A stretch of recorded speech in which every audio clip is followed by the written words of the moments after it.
Hey, it's Bren, and welcome back to part 3 of this month's self-spoken blog series, where we're discussing how to use your hands more effectively so they're enhancing your overall message and never distracting from it. So now that we've discussed what effective gesturing looks like from your listener's perspective in parts 1 and 2, today we're taking this whole hand gesturing thing to the next level, which means it's time to make it second nature, so you don't have to think about your hands as much. Sound good? Check out this clip from Dana's session, which I showed you a bit of in part 1. You'll see how we got her to start using her gestures more effectively without having to think about it anymore. Let's roll the clip. Now I'm going to do something that I think might be your favorite part, which is you're going to keep doing what you're doing. Now your hands are a little bit more, engaged, but now you have a job to do. And your job is to get my head to nod.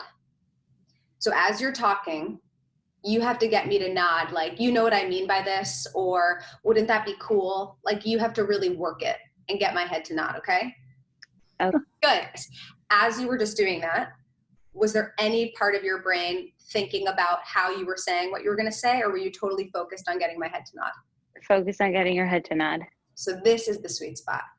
The sweet spot is the combination of zero tension, body language is engaged, and my brain has a goal. So it can no longer be focused on me and how I'm coming across. And we're going to get much more advanced. This is like the foundational level of that. But just to give you a preview to like the advanced level is in any dynamic that we're going to break down, whether it's like a professional dynamic or a personal dynamic, you're so focused on how you want to make the other person feel that you have no brain space left over to think about how you're saying what you're saying. Right. That would be good. Yeah, you're going to do that. And when I say you won't have any brain space left over to think about how you're saying what you're saying, what I really mean is you'll be less in your head, second-guessing yourself and your own hand gestures. Bottom line, if you want to get rid of that self-conscious feeling when it comes to using your hands, and you want this more effective gesturing we've been talking about to work for you automatically without having to think about it, you've got to give your brain a goal or an intention that reminds your hands to open up and get engaged.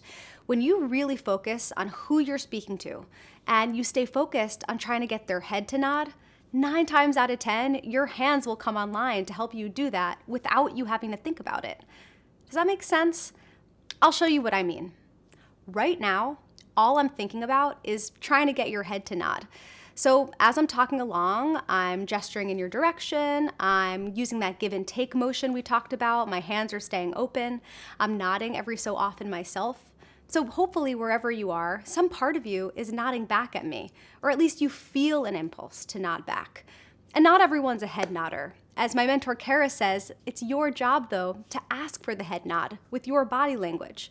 Why? Because body language is reciprocal. If you can use your body language to communicate something, their body language will likely respond, which will help you keep track of whether or not they're picking up what you're putting down, or at the very least, whether or not they're processing what you're saying. So I'm curious, what do you think?